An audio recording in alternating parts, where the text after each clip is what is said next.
ಬರ್ತೀವಪ್ಪ. ಆಯ್ತಪ್ಪ, ಗೌರ್ಮೆಂಟ್ ಬಸ್ಸಲ್ಲೇ ಬರ್ತೀವಿ. Government bus ಅಲ್ಲ, ಫೋನ್ ಕೊಡಿಲಿ.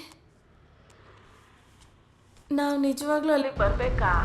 ಬೇಡ ಬೇಡ, ಅರ್ಧ ಕೆಜಿ ಮಟನ್ ತಂದು ಚೆನ್ನಾಗಿ ಸಾಂಬಾರು ಮಾಡಿ ಗಡಕ್ತ ತಿಂದು ಮಲ್ಕಳಿ. ನನಗೆ ಬರ್ತಿರೋ ಕೋಪದಲ್ಲಿ ನಿಮ್ಮನ್ನ ಬರ್ಬೇಕಂತ ಕೇಳ್ದೆ ಅಷ್ಟೇ, ಅದಕ್ಕೆ ಯಾಕೆ ಕಾಕಾ ಅಂತ ಬಡ್ಕೋತೀರಾ? ಸ್ವತಂತ್ರ, ನಮ್ಮ ಅಕ್ಕ ಸತ್ ಮಲಗಿತಾಳೆ ಅಂತ ಸುಮ್ಮನಿದ್ದೀನಿ. ರೀ, ನಿಮ್ಮ ಅಕ್ಕ ಹೋಗಿದ್ದಕ್ಕೆ ನಾವೇನ್ರಿ ಮಾಡ್ಬೇಕು?